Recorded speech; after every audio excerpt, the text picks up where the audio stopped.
Welcome to this podcast. We are going to talk about things that some of you don't want to talk about, but we're going to do it anyway. First, let's start by taking a couple nice deep breaths.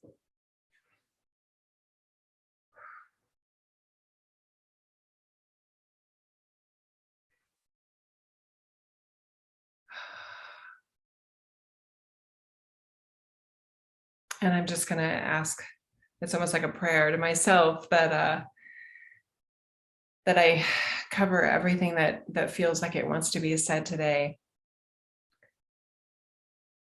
Some of you have already heard or watched my 2022 predictions message that discussed this notion of those of us that are more in the center of any issue or just communities in general. We find ourselves more in the centrist position versus the extremist positions that are kind of the tails of a normal distribution curve. So those of us that are in the center were able to see like, oh, I see why on this policy, this group is feeling or reacting this way. And oh, I actually see the other side of this too. Those of us that are in the center are able to see all sides. Either naturally it's our inclination or based on a certain issue, we just don't have a polarized opinion either way. And I know some of you don't want to talk about COVID and you don't want to talk about vaccinations, and you still may get something positive out of this message, okay? So I have been consulting with clients over now it's years of COVID, that it's very possible that those that are choosing to not get vaccinated may never actually be required to be vaccinated. They may be able to avoid getting vaccinated. And then the policies changed and they're like, oh, I made it, right? I'm seeing that more and more as a stronger possibility or probability now, even now. We're recording this, by the way, on February 11th, 2022. So I just saw a headline a couple weeks ago. I did post it to my Facebook page. I think it was CNN, but it may have been Fox. I tend to look at different news sources when I do look at news, which isn't every day. Anyway, so apparently the UK and the Czech Republic, and I think it was Sweden, and I think it was Holland, were really putting down a lot, like setting aside, discontinuing, that's the word I wanted, a lot of their COVID policies. They were just reviewing the situation in terms of, okay, how deadly is Omicron? Where are we at with COVID, and how much of a threat is the COVID virus now? And they were reflecting that, hey, it is more like a normal flu now, and we would never do quarantine with the regular flu. We would never require testing the regular flu. So now that the coronavirus is acting more like the regular flu, let's revisit all of these constraints and requirements that are no longer needed. So that's wonderful that we have at least 4 countries that are now doing this. Now, I'm in the US, and the US doesn't do that on a federal level. It happens on a state level because of our Constitution. So on a state-by-state basis, we've always had this dramatic variety of responses to coronavirus and things like that. Anyway, so this is very good news for any of our community that has chosen to not get vaccinated. It's looking good that you may never be required to get vaccinated. And I'm happy for you, because I understand your concerns and why you didn't get vaccinated to begin with. I get you. I made a different choice, and that was my choice, and you have your choice. And I love that we all have our choices. Okay, so that part feels good, right? I'm very hopeful that all of us will get through this having made choices that we were making at the time, and that nobody's forced to do anything they don't want to do. That would be great. Okay. It's a very different experience for everybody, based so much on where you are, how you're looking at the situation, and where your biggest concerns are. Are you more concerned about the virus, or are you more concerned about the vaccination? And sometimes it isn't that simple either, and I understand that. Anyway, so the next part of this message is, huge hugs to all of you that have chosen to not get vaccinated. I just wrapped up a client call with somebody, a close member of our community, and I was realizing more clearly in talking with her just how much of her time has been, she's an educator, She's been teaching this whole time and following their rules of getting tested every single day. I now appreciate more fully just how much of her time has been spent over the last 18 months or something. Well, whenever the vaccinations came out, so probably about a year. She's needed to spend so much of her time trying to make sure, like, okay, where can I go and not go? Because she's in the country in the EU. What shop will let me in or not let me in? Am I going to be vaccinated? Am I going to be forced to be vaccinated anytime soon? That level of attention on just restriction.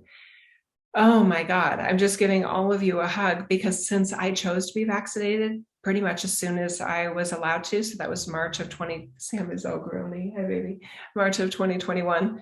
I didn't have that. So anyway, I just big hugs and compassion and love for all of you, and how hard this has been to do what you wanted to do, and to make choices that you felt were right for you and your families. Just, oh my God, I hope that part's almost over for you, for all of you too, where you can get through this. Okay, so that felt good to say that. The other part is the family dynamics and community dynamics and friendship dynamics between the vaccinated and the unvaccinated. This has it's been weird for quite a while. I know in one of the newsletters that I sent out, I think it was during the US Thanksgiving holiday, or maybe it was the Christmas holiday, I sent out a newsletter just kind of trying to give tips for no matter what side of, whether you're in the vaccinated and everybody should be vaccinated camp, or whether you're in the unvaccinated camp and leave me alone camp, let me do what I want to do camp. There was a lot of pressure from both, in some cases on both sides, towards the other friend or partner or family member. Oh my God. And there's a lot to say here, and I don't know how much of it will be new and things you haven't thought of, but my sense when I would hear about or know somebody that was vaccinated or is vaccinated, and they had this very rigid, again, extremist, in my opinion, view towards the unvaccinated, that they were the problem. And this always felt off to me. I talked about it on Facebook at the very beginning, but vaccinations weren't out yet. But anyway, so maybe that part doesn't make sense. Anyway, I think I've done a good job staying in the center on this. I've always felt that those that are pro-vax and felt like everybody should be vaxxed were trying to simplify in their minds incorrectly that the problem was the unvaccinated. The problem, in my view, I'm not a scientist, but in my view, the problem was never the unvaccinated. The problem was the virus. The problem was coronavirus. So coupled with all of the propaganda forcing and coercing and doing everything it could to increase vaccination rates, there were these storylines that were created that some people, again, that maybe fell in a more extremist view, they just fell in line with this idea of, yes, the problem is the unvaccinated. I'm like, I think the problem is actually the coronavirus. That's the real problem. Let's not get that twisted, right? But it did get twisted for a lot of people. And I know when I first heard, even I think before I got vaccinated, it was when they were still talking about the vaccination. So it's probably would have been like fall of 2020. I was like, oh, wait a minute. So somebody that gets vaccinated can still get COVID and can still spread COVID. And I made a funny little meme about it for my Instagram and Facebook. And some people were like, yeah, that's right, Jill. And I was like, okay, I thought I heard that correctly. That's weird. I haven't heard that anywhere else. There are still people that are in that extremist, everyone should be vaccinated group that are still like, don't believe. And didn't Whoopi Goldberg, didn't she get COVID even though she's vaccinated? And she was like, I thought I was vaccinated. It's like, dude, I mean, like, oh my God. And I don't blame them necessarily. I mean, if I was able to be informed, she should have been able to be informed, and anyone should be able to be informed. But the narratives and the propaganda towards pro-vaccination were just so heavy-handed and inaccurate that they left out that really important detail. And they made people feel like if they got the vaccination, they were going to be bulletproof towards even that they'd never even get infected. So it's just like, oh my God, no wonder with that misinformation, they were even more militant in a way about their views against the unvaccinated. So it's just like, sweet Jesus, what the hell are we going to do to bring? I don't know what it's going to take for, no matter what extremist view there is, for them to see as humans those that are on the other side. But I am concerned about that, and especially when I think of any of you that are unvaccinated, this mindset that you've had to have for almost a year now of, can I do this? Can I do that? Are my rights going to be taken away from me? I feel like there's going to be not shell shock, but policy shock, quarantine shock, COVID shock. I want to say policy shock, that is similar to, or akin in some ways to shell shock, where it's like the ability to kind of reassimilate in a world and in a reality and in a community where you don't have to think about what you're allowed to do and not to do based on very rational, in my view, choices that you've made. Oh, so I'm just encouraging any of you to give yourself some time with that. Even when things do start to loosen up, and I do believe they will, and hopefully they already are. Just do what you can to be gentle and loving with yourself and create as much balance as you can in the things that you used to enjoy that you haven't been able to enjoy. My heart really, I just feel so much compassion that this is going to take a bit to reset yourself in a new rhythm of, feeling free to do what you used to do. Okay. And then also for those that are in the more extremist kind of view of I'm vaccinated, or them saying I'm vaccinated and everyone should be vaccinated. It's probably going to take a little bit of time for you too, because you've made into enemies people that were just making their own intelligent choices, and their choices actually didn't affect you, I think, as much as you think they did. So this group that has been under the mindset that the problem is those that are unvaccinated, they've created mental patterns of divisiveness and reckless, that those folks are reckless and irresponsible if they haven't gotten vaccinated. That's going to take some undoing too. So for those individuals, I would just encourage them to really reflect on who really was the enemy in this situation. And isn't it true that it was actually the virus? Who have you energetically or intentionally bullied? Who have you ridiculed and persecuted in your family or your friend group for their choices of not getting vaccinated? Do you still feel that way? Or is there something that you've heard since then, or maybe even now, that I'm not trying to make you feel bad, but if there's a part of your heart and your mind that's opening and softening about those that were making an incredibly difficult decision, it's probably easier than you think it is for you in this moment then to say, I was wrong. I was, it doesn't matter why. There's a lot of reasons why you may have had things wrong. It was hard to get things right. Was there even a right choice that was universal for everybody? I actually don't think there was a universal right or wrong. And that's those of us in the center that have that just new. It's not about being better. It's just, we have the wiring to go, okay, I think they have a point. I think they have a point. I love you all. I don't want to demonize or dehumanize any of you. But that's what I'm calling the extremist view, is that in this heightened uncertainty with really dramatic outcomes and approaches on multiple levels, it was very easy for some to slide into these camps of extremism that dehumanized and devalued anyone that was on the other side of their polarized views. Okay. There's no need to justify your decisions. There are probably I believe there are valid reasons for how you ended up in the camp that you ended up in.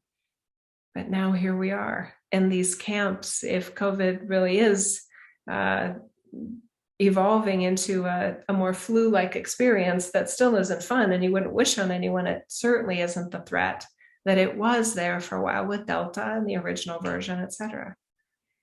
Okay, so now what? How do you make yourself feel whole again? And to me, part of the feeling whole again is recognizing that in some cases you've made into a war, into a total battle, something that didn't need to be a battle, right? Now, I know some of you are saying, but I didn't make a battle, the policies made a battle, the government made a battle, this group made a battle. I totally get it. I'm not trying to say that it wasn't a fight for a lot of us in different situations. I'm not trying to make a new argument about this, okay?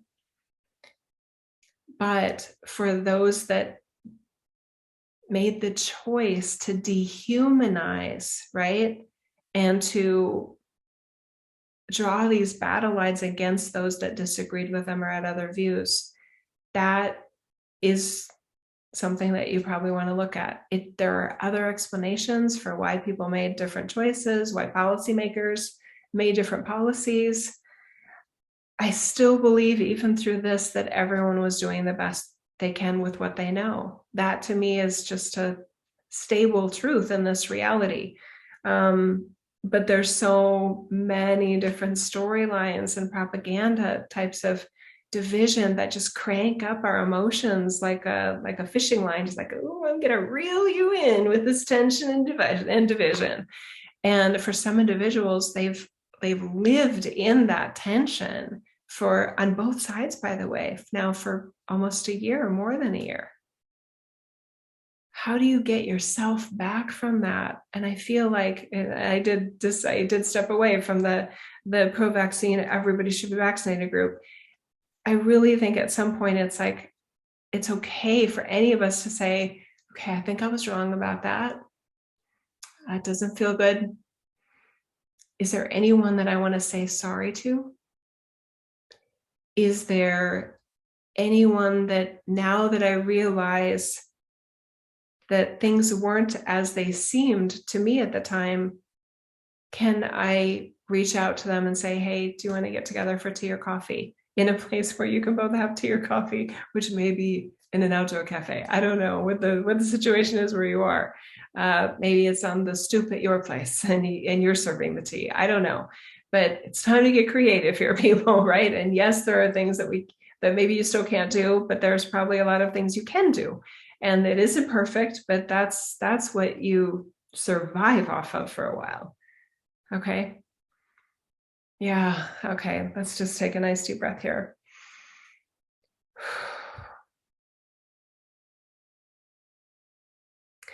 I feel like a community like this just I don't think we're wired for hate.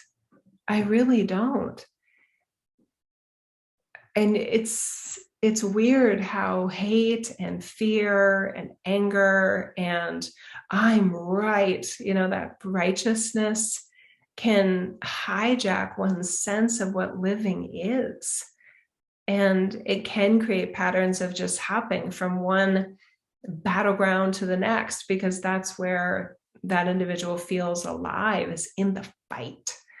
Some activists, fall into that pattern, and that doesn't have to be a bad thing. We each get to decide what it means to be a valuable human.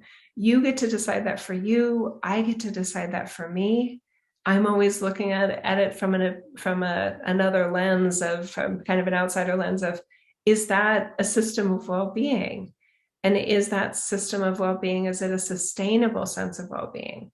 And personally, when I look at activism, I see this pattern of, I refuse to be happy. I refuse to be, enjoy my life until that's fixed or that's fixed. And that's the way I think it should be. I don't personally put a stamp of like, yes, that to me sounds like a good system. But I understand that there are a lot of things in this reality to be incredibly like intolerant of, right? Intolerant of intolerance. And there's so many things that one could get active about. It's just that I don't know, are you making room for the other layers of you that know that your life means something, even if that doesn't get fixed? That your worth and your sense of inner well-being and inherent value is bigger than that issue. And that it actually is possible to enjoy at least elements of life, even if there are big problems in the world and in even your sense of the world. Yeah. But when there's all these noisy sort of outside forces that, for their own reasons, I feel trying to do the best they can with what they know, it's almost like there are so many individuals that are just intent on rallying the troops. And for some individuals that are more susceptible to that, they lose themselves in that fight. And it's almost like all of their energy, they don't have any energy left because the fight feels bigger than their own sense of wanting to enjoy life and wanting to create a life that they can enjoy, even when there's problems in the world. Because guess what? There's always going to be big problems in the world. There has always been unfairness. There's always been, it's just, I don't see that going anywhere, you guys. And I know that that's a different storyline. That's a different belief that I have than many other channelers, probably most other channelers. I'm not expecting this world to turn into Lemuria like ever. And it might, and that would be great. And I love that. I love that idea, but that's not what we have right now. And what we have right now is also relevant versus just where we're going. And Lemuria doesn't happen. In other words, heaven on earth doesn't happen in an outside way. And an age of enlightenment, because I believe we're in a dark age, and that those last a long time.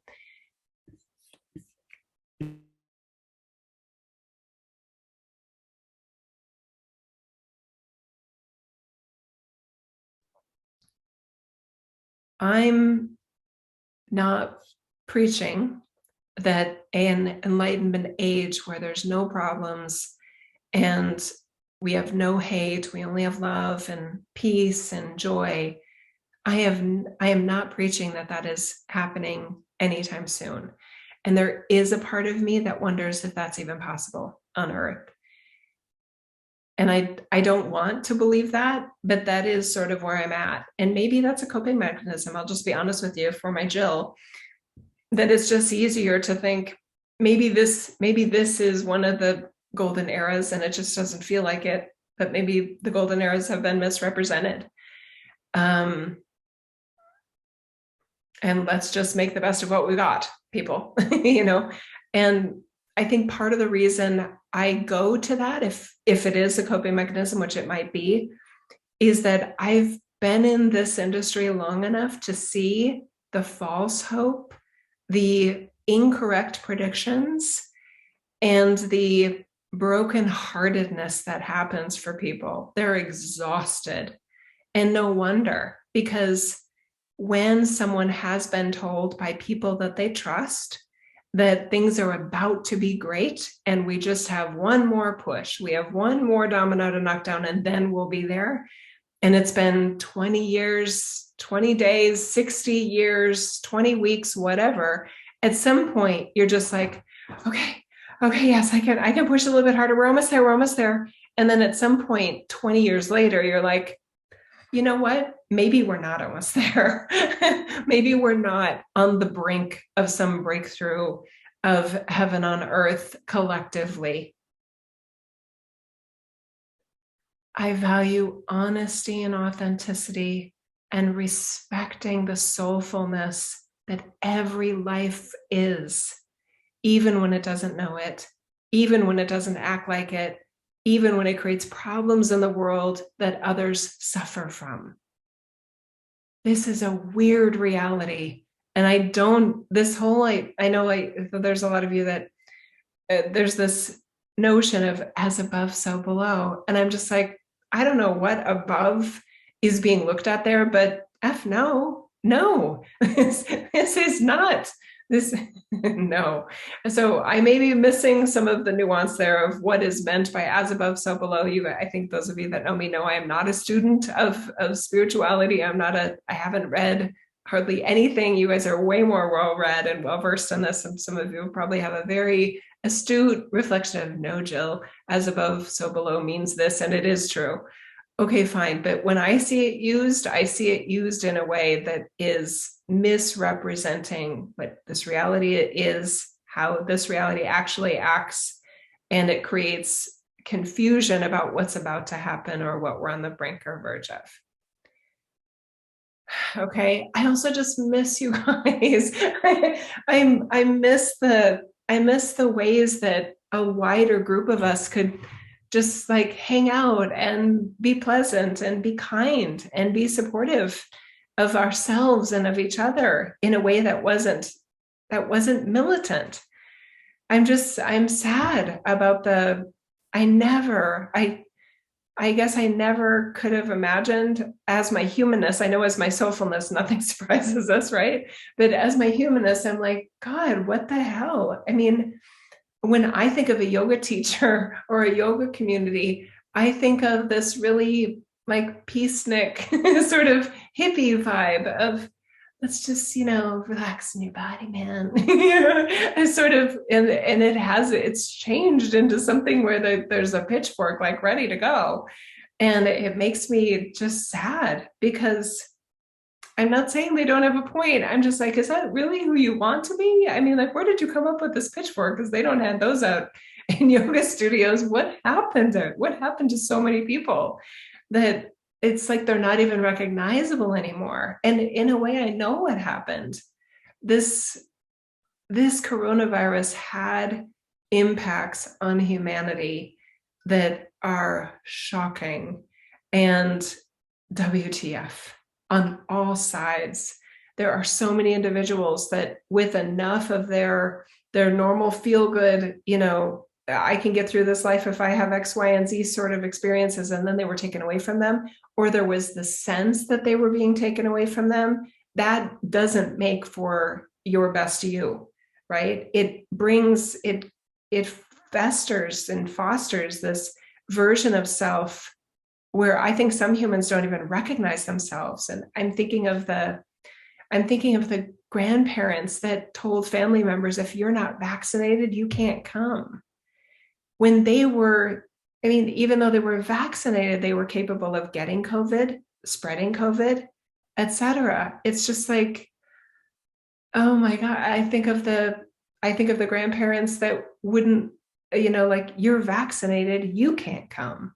Right? There was just a lot of just surreal moments and layers to this. We're capable of recreating and refostering that version of ourselves that we miss, that we may have missed in ourselves, where we could look at a fellow human and not want to know their vaccination status. Where we could just look at someone and smile and sincerely, authentically hope that they were having a good day and that they were all right. I feel like that's so much more natural to us. And that natural part of you is still there. And for various reasons, you may have sort of turned away from those layers of yourself, but they're still there. They're still available to you. And I hope for your sake that you find it. right? It's not finding it, that you allow it. That's better. It's not something you find, it's something you allow. Your love is something you allow, it's not something you find. Okay. Okay. Let me see if there's anything else that feels like it wants to be said on this issue. Oh, yeah, that works. I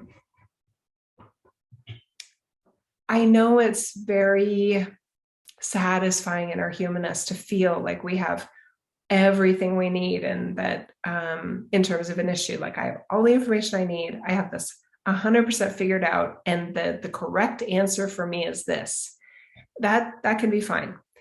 Where it gets tricky, and I would say dangerous, is when the thought also is, I know what's right for everybody, not just me. And that's not fair, and that's not true. It's dishonesty with yourself. Okay. I know. Now, somebody could argue with me and say, but Jill, literally everyone should meditate. Not necessarily. I mean, anyone's higher self, I mean, there's a lot of terms this community uses. Anyone's higher self, soul self, team, energy, spirit guides and guardians, they're not viewing their human as, well, they haven't learned to meditate yet, we got to get on that, this is a big problem. No. All of those more aware, right, more conscious, wider consciousness layers of energy are looking at that human that may not be meditating and saying, oh, this is a hard one. Look, they don't even feel like themselves. They don't even know their core. They don't even know the goodness and greatness and love that's available to them and from them. They're not even tapping into that well. And then there could be somebody else's team that's kind of right next to the other team saying, yeah, my human meditates every day. They don't have that either, because they're using to them, meditation is this versus that. And that's so they may be feeling like they're doing all the right things, but they're also not tapping into the inner layers of self that are feeling loved and capable of feeling loving, even with individuals that they don't agree with, or that they're not fond of, or that are doing everything wrong according to them. See, it is more complicated than I think we want it to be, but pretending things are as simplistic as they are, that may lead to a temporary sense of contentment and I'm smart, everyone else is dumb. I mean, it may lead to some temporary satisfaction, but it's not a sustainable operating system. And it will probably lead to constantly needing to find someone that's wrong so that you can feel right. And that's not a great system either. So, okay.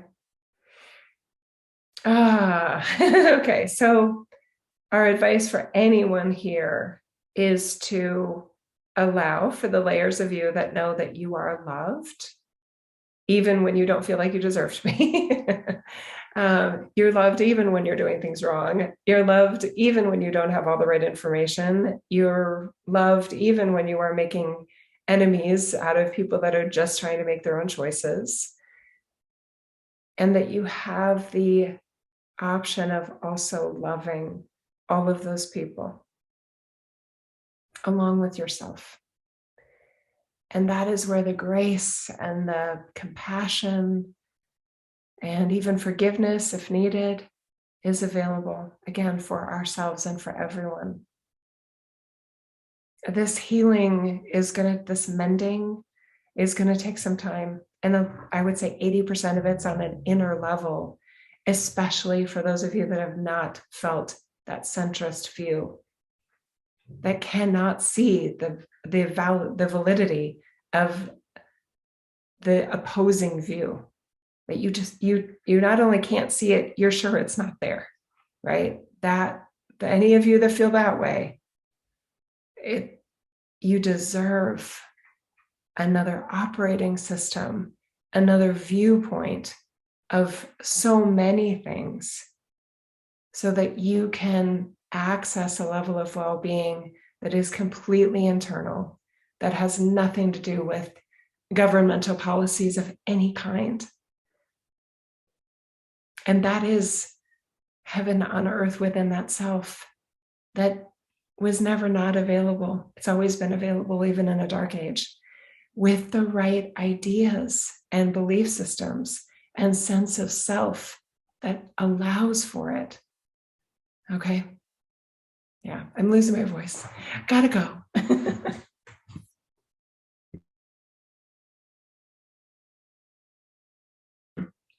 So I hope that was helpful. I know some of you are like, I just want the deep channeled messages. That's fine. I do those too, probably 3 a week regularly. Oh, maybe not 3. Well, yeah, if I consider the private sessions channeled messages, which they are, big portions of it when we're not having a conversation with the client.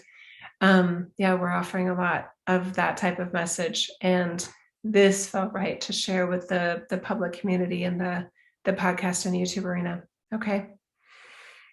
Oh, I love you. I love you, love you, love you. Okay. Okay. I hope that was helpful. I guess I'll add another little just kind of annoyance for me. I am consistently disappointed in other channelers and other spiritual teachers that are fostering divisiveness and division.